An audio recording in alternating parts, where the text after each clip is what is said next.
Can't pay for it. You need something for the vending machine later. In the old congeal area. And they always wear their shoes. Always. The shoes those high heels never come off. They call those the, I'll say this, radio savvy. They call those the F-me pumps.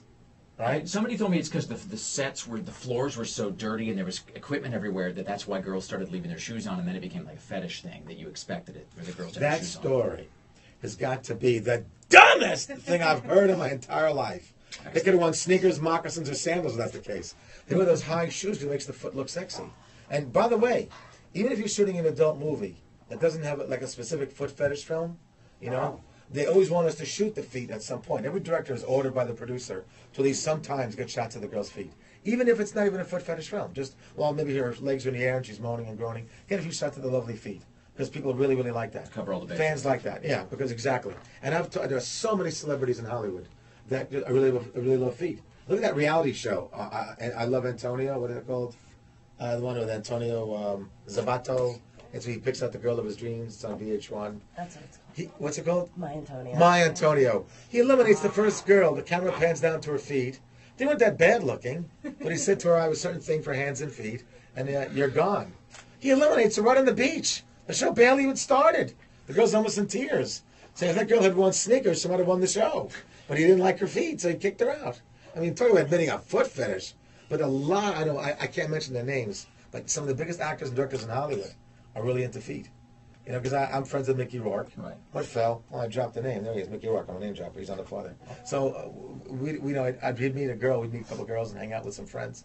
He'd say, oh, that girl's got gorgeous feet. You know, like a couple of Asian girls, for example. You got to bring her over to you-know-whose house. He'll flip out. He loves feet, you know. And we know there's certain directors, producers, and actors who just are nuts about women's feet. Okay, they could look like Jabba the Hutt. But if they got nice feet, you know. Let me ask you, we were just talking about this the other day on the show, that I mean, I don't have a foot fetish, but I'm fascinated by it because it seems to be, because it's just so, it's fascinating to me. Like, where does it come from? Because they're not like most fetishes, you can say that they're about a part of the body that is traditionally sexual, so it's evolutionary, or it's from Darwinism or whatever. But it's like the foot fetish just seems to come out of nowhere. And I wonder what causes that. People like sexy feet. Well, what makes men like women's legs? What makes men like a rear end, boobies, or whatever, you know, certain sexual organs, obviously, but no, a lot of guys find a lot of parts of a girl very sexy, shoulders, arms, so, but his feet, they're just cute. I guess it's hard to explain why. Why legs?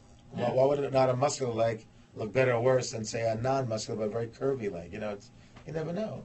Speaking of legs, we got some really gorgeous legs in this vampire film called I Am Virgin. How was that for a segue, huh? Awesome. Hey, PR lady, was that smooth, huh? That's good. Speaking of legs, this vampire film, everyone in the film happens to have legs. Let's. This is a good time actually to welcome a good friend of the Rick Emerson Show, Adam Thompson, who is the second assistant director. KUFO's Adam Thompson, who is part of. How'd you like my segue? Am I earning my pay or what? It's huh? butter smooth. That was good, Ron. Butter smooth. Speaking of legs, there's none. Okay, yeah. First off, though, did you say, Ron, that you were in Playgirl in 1978? October '78. John Ritter was on the cover. I was a guy next door. John Ritter was not naked, but John Ritter was on the cover, and I was one of the guy next doors. And they brought me back to be in Playgirl about 3, 4 more times. And it's funny because it's a great story, which is my documentary and my autobiography, which was a New York Times bestseller, by the way. Still get it in stores, Barnes and Noble, Partners. Anyway, so I mentioned that I used my real name at that time, not knowing any better. And people looked up my name in Queens and got me. So my poor grandmother was getting phone calls night and day from all these gay guys, and she had to move out of the house for a month. So I'd share that with you. You said suitors lined up underneath of the window. No, Bring us Ron. Guys were just calling on the phone. They looked me up in the phone book. And my dad said to me, listen, I don't mind this cockamamie career you want to get yourself into, but if you ever use the family name again, I'll kill you. Well, that's, and we'll talk about, before we get into I Am Virgin, you've actually touched on something that's pretty interesting there. I am fascinated by that whole period pre-digital when guys could go and they would, or women would go and do these loops, these 8mm loops for a few bucks because they didn't have the money. I did those, yeah. They do them, they show them, and really nobody ever sees them, and then they decay over the years or they vanish. And, you could be a secret porn star at a time. There was a time where you could be a porn star nobody would ever know. But back then it was like John Holmes, Jimmy Gillis, Harry Reams. They were doing movies too. In the late 70s, it came out of the closet. And they're showing actually full-length features at theaters. And they all closed down 10 years later when the market went video.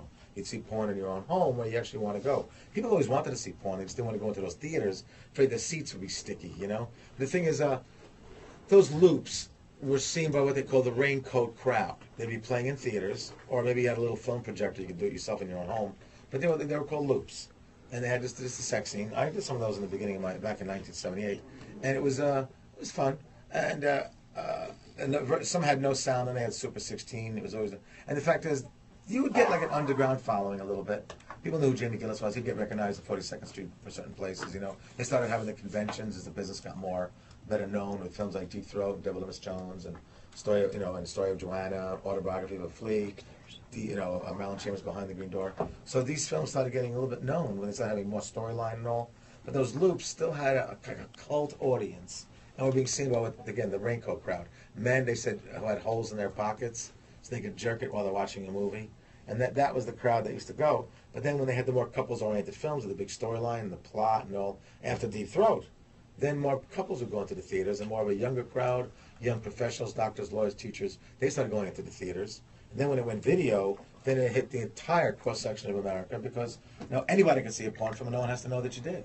And that is kind of what brings us to our current discussion about I Am Virgin, where you've really gone into a very mainstream area in a lot of ways. And this is a Portland production, too. And Adam, you can talk a little bit more Yeah, about Rick, this that. movie is 100% Portland financed, acted, produced, and distributed. It is Portland through and through. There's no Hollywood in this movie. Hope they get a theater in Portland to play it. We got some theaters, Ron. I'm kidding. We're going to have a big star-studded premiere, and you will be the star. Oh, nice. So- And maybe the stud at the same time. Yeah, we got all our actors. It was written right here in Portland. We got Portland money behind it. Every scene is shot right here in the beautiful Rose City, and we're real excited to. We're trying to establish Portland on the map of By filmmaking. Portland, for Portland, only for Portland, with Portland. In fact, they only want Portland to see it. The film's only going to be seen by Portland people. It's not going to go around the country. No one can see it in L.A. or New York. It can only be seen if you travel Ron, to that's not Portland. true. Oh, okay. You can only see the film if you travel to Portland. It's going to be it's like That'll make money, won't it? It's an I Am Legend parody. It is a That spoof. is the general. It's a spoof of I Am Legend, which is in some ways a spoof of the Omega Man, if you look at it that way, right? And I was going to say that's the general thrust of it, but then Yes, but it is With Charlton Heston. Charlton Heston. Yes, he was in the original Omega Man. Right. The thing is that story.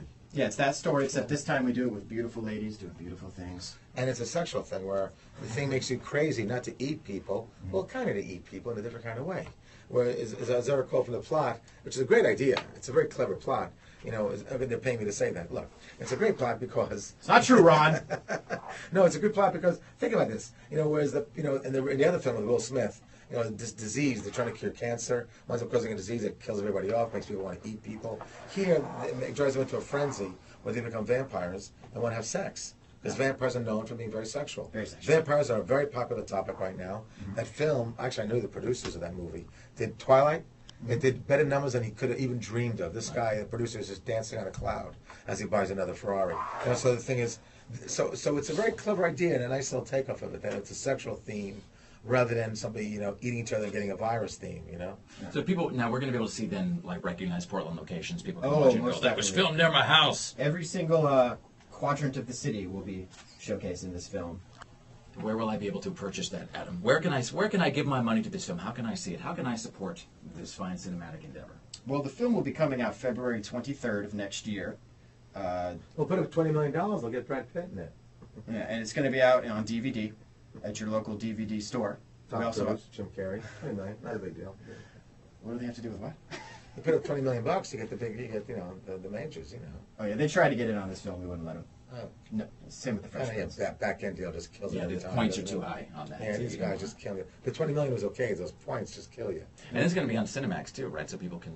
Yeah, that's we're going to put it on Cinemax and make it on Spike TV in an even softer version. There's Well, going the guy's got connections. The guy's Sean. Yeah, Sean He has a Skelton. distribution company. So this is one of the very few films he can actually be in, and actually figure odds are real good. You're going to be seeing it on cable or some pay-per-view or VOD, whatever, and that's nice. Yes. Because very often, someone who shoots a film is just a producer Right. with no connections to the distribution world, and they get absolutely screwed. And you get this and they say, film "Oh, we're going to that- buy this. We'll play it all over the country." You don't see it anywhere. Yeah. So it's nice that since he is already hooked up to his own distribution.